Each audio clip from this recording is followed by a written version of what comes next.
पुराने समय की बात है। एक समुद्र किनारे एक गुरु अपना आश्रम बनाकर रहते थे। हजारों शिष्य उनसे ज्ञान ग्रहण करने के लिए दूर दूर से उनके पास आते थे। गुरु का ज्ञान देने का तरीका थोड़ा सा अलग था। शुरुआत में वे अपने शिष्य को उपदेश के माध्यम से ज्ञान देते थे। उसके बाद वे अपने शिष्य को उस ज्ञान का अनुसरण करने के लिए कहते थे, ताकि वो ज्ञान उनके व्यवहारिक जीवन में उतर सके। एक बार उस आश्रम में एक सम्राट अपने बेटे को लेकर आया। उस सम्राट ने गुरु से प्रार्थना की कि आप मेरे बेटे को अपने आश्रम में रख ले और अपने तरीके से उसे ज्ञान दे। आश्रम में बिल्कुल भी ऐसा नहीं लगना चाहिए कि वो किसी सम्राट का बेटा है। उसको बिल्कुल साधारण शिष्यों की तरह ही ज्ञान देने की कृपया करें।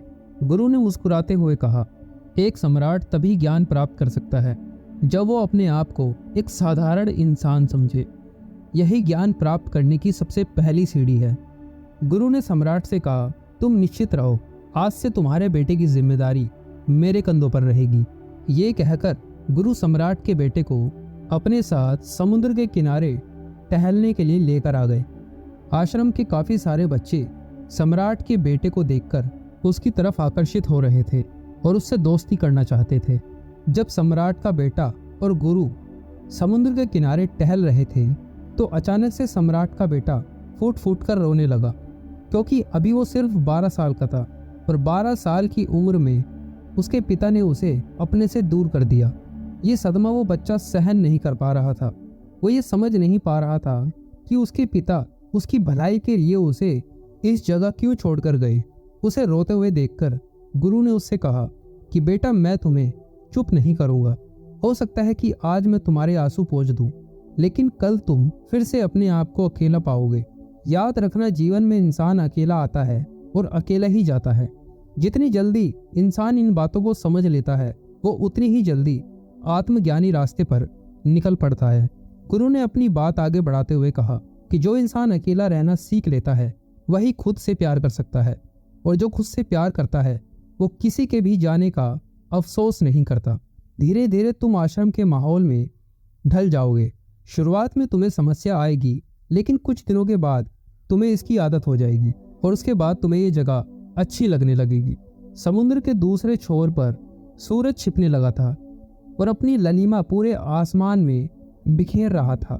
बहुत ही सुंदर दृश्य था और गुरु शिष्य को अपने साथ लेकर वापस लौट आए। सम्राट के बेटे को भी अब थोड़ा सा अच्छा लग रहा था। गुरु ने भी उसे काफी दिलासा दिया और अपने गुरु की आंखों में शांति देखकर उसका मन भी अब शांत हो गया था। अब सम्राट का बेटा रात को भोजन करने के लिए भोजन कक्ष में पहुंचा तो आसपास के सभी शिष्य उसके पास आने लगे। उन सभी को पता था कि ये सम्राट का बेटा है और अगर हम इससे दोस्ती कर लें तो हमारे लिए बहुत फायदा होगा। यही सोचकर आश्रम के ज्यादातर बच्चों ने उसे घेर लिया। बस कुछ बच्चे थे जो अकेला रहना चाहते थे और वो देख दिखावे की तरफ आकर्षित नहीं होते थे। वे उस सम्राट के बेटे के पास जाने के बजाय अपना पूरा ध्यान खाने पर लगा रहे थे और अकेले में बैठकर अपना भोजन कर रहे थे। कुछ दिनों के बाद सम्राट के बेटे की दोस्ती आश्रम के काफी सारे बच्चों से हो गई। वो उन बच्चों के साथ घूमता और अपना ज्यादातर समय उन्हीं के साथ बिताता था। आखिरकार सम्राट का बेटा था, सुख सुविधाओं में पला बड़ा था। अब आश्रम में भी उसके दिन वैसे ही गुजरने लगे थे जैसे महल में गुजर रहे थे। ऐसा नहीं था कि गुरु को कुछ पता नहीं था, पर उसके गुरु उसे अलग तरीके से ज्ञान देना चाहते थे। बच्चों को ज्ञान आप उपदेश देकर नहीं दे सकते, उनको साक्षात्कार करना पड़ता है, तभी वो उन बातों को समझ सकते हैं जिसको आप समझाना चाहते हैं। गुरुजी उसको बोलकर नहीं समझाना चाहते थे। वो मन ही मन में सोच रहे थे कि अगर मैं इसको बोलकर समझाऊंगा तो इसको कभी भी समझ नहीं आएगा, इसलिए मुझे इसको एहसास कराना पड़ेगा कि अकेले रहने से ही तुम अपनी शक्तियों को जान पाओगे। ये सीख देने के लिए गुरु एक दिन शिष्य को अपने साथ एक पहाड़ी पर लेकर चले गए। पहाड़ी पर पहुंचकर गुरु ने शिष्य से कहा कि अब तुम्हारा ज्ञान पूरा हो चुका है, बस एक आखिरी रात तुम्हें यहाँ पर बितानी होगी। उसके बाद अगले दिन शाम को तुम तुम्हारे राजमहल में वापस चले जाओगे। वो बच्चा ये सुनकर बहुत खुश हो गया कि अब वो वापस राजमहल चला जाएगा। फिर से मेरे दोस्त और दासियां मेरे पास होगी। उस शिष्य ने गुरु से पूछा कि गुरुजी, मुझे आज रात आप यहाँ पहाड़ी पर क्यों छोड़ रहे हैं? आखिर मुझे कौन सा आखिरी ज्ञान प्राप्त करना है? गुरु ने मुस्कुराते हुए कहा कि यहाँ पर चट्टान के पीछे तुम्हें छिपकर बैठना होगा। यहाँ पर रोज रात को एक बाज आता है, तुम्हें उस बाज को देखना होगा और बड़े ही गौर से उस पर ध्यान देना होगा। उसकी हर एक गतिविधियों को जानना होगा और उसको देखने के बाद अगले दिन अगर तुम उस बाज की खूबियाँ मुझे बता पाओगे तो मैं तुम्हें तुम्हारे महल में वापस भेज दूंगा। और हाँ, सुबह आने से पहले एक बात पर और ध्यान देना है। एक चरवाहा यहाँ पर अपनी भेड़ों को चराने आता है। तुम्हें उन भेड़ों की गतिविधि और बाज की गतिविधियों पर पूरा ध्यान देना है। अगर तुम ये काम कर पाए तो मैं तुम्हें तुम्हारे पिता के पास वापस भिजवा दूंगा। ये बात सुनकर शिष्य उस पहाड़ के पीछे छिप गया और उस बाज का इंतजार करने लगा। काफी वक्त बीत जाने के बाद वहां पर बाज अपने बच्चों के साथ पहुंचा। सम्राट के बेटे ने पूरी रात उस बाज की गतिविधियों पर बहुत ही ध्यान से नजर रखी और सुबह होने के बाद जब चरवाहा अपनी भेड़ को चराने के लिए आया तो उसने एक बहुत ही चौंका देने वाले दृश्य को देखा। उसने देखा कि बाज एक भेड़ को अपने पंजे में दबाकर आसमान में उड़ गया। उसने उस भेड़ के बच्चे का शिकार कर लिया। ये सारा दृश्य देखकर वो आश्चर्य से आश्रम में वापस पहुंचा।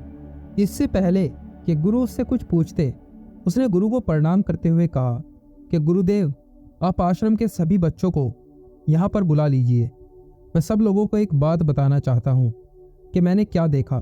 जब आश्रम के सभी बच्चे वहाँ पर पहुँच गए तो उस सम्राट के बेटे ने कहा कि मैंने जीवन में बहुत से पक्षियों को देखा है, मगर बाज उन सभी पक्षियों में से सबसे अद्भुत है, सबसे अलग होता है। उदाहरण के लिए एक तोता हम सभी ने देखा होगा। तोता बोलता तो बहुत है लेकिन कभी ऊंचा नहीं उड़ पाता। लेकिन एक बाज जो कि हर समय शांत रहता है लेकिन उसमें आकाश को छूने की ताकत है। एक बार जब बाज अपने शिकार को निश्चित कर लेता है तो वो उसी शिकार पर अपनी नज़रें गड़ाए रखता है। फिर चाहे वो कितनी भी ऊंचाई पे क्यों ना उड़ रहा हो, कितना ही बड़ा तूफान क्यों ना आ जाए, लेकिन उसकी नज़र हमेशा अपने लक्ष्य पर ही होती है। और ये बात मैंने आज सुबह ही समझी है।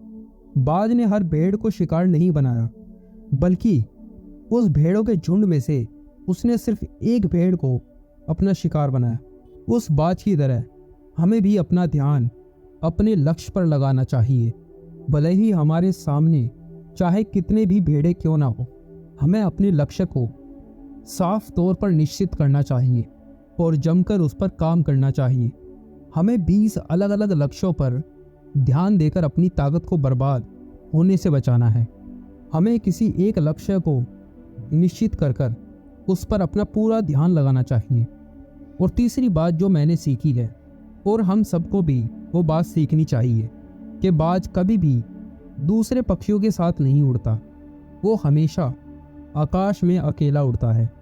इससे हम ये सीख सकते हैं कि हमें कभी भी छोटी सोच वाले लोगों के साथ नहीं जुड़ना चाहिए। आखिरकार हम भी वही बन जाते हैं जिसके साथ हम रहते हैं। इसलिए या तो बड़ी सोच वालों के साथ रहो या आप अकेले रहो, क्योंकि जब हम अकेले रहते हैं तभी हम खुद की ताकत को जान पाते हैं और खुद की कमजोरियों को समझकर उन पर काम कर पाते हैं।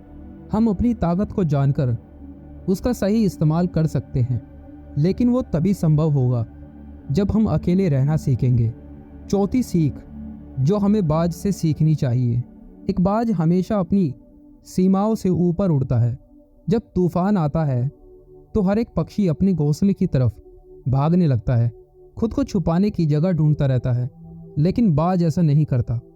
वो खुद की सीमाओं को तोड़कर आसमान की खतरनाक ऊंचाइयों पर उड़ता है और खुद को मजबूत बनाता है। उसकी ये बातें सुनकर गुरु ने अपनी बात खत्म करते हुए कहा कि मैं आज रात इस सम्राट के बेटे को इसके राजमहल में वापस भेजने जा रहा हूँ, क्योंकि इसका ज्ञान यहाँ पर पूरा हो चुका है। ये कहकर गुरु सम्राट के बेटे का हाथ पकड़ के राजमहल की तरफ रवाना हो गए और बाकी के सभी बच्चे उन्हें पीछे से जाते हुए देख रहे थे। तो दोस्तों, कैसी लगी ये कहानी? अगर हमारी ये कहानी आपको पसंद आई है और इस कहानी से अगर आपको कुछ सीखने को मिला है तो हमारी इस वीडियो को लाइक करें और हमारे चैनल को भी ज़रूर सब्सक्राइब कर ले। और ऐसी ही मज़ेदार कहानियाँ मैं आपके लिए लेकर आता रहूँगा। अब मैं मिलता हूँ आपसे ऐसे ही कमाल की सीख देने वाली कहानी के साथ।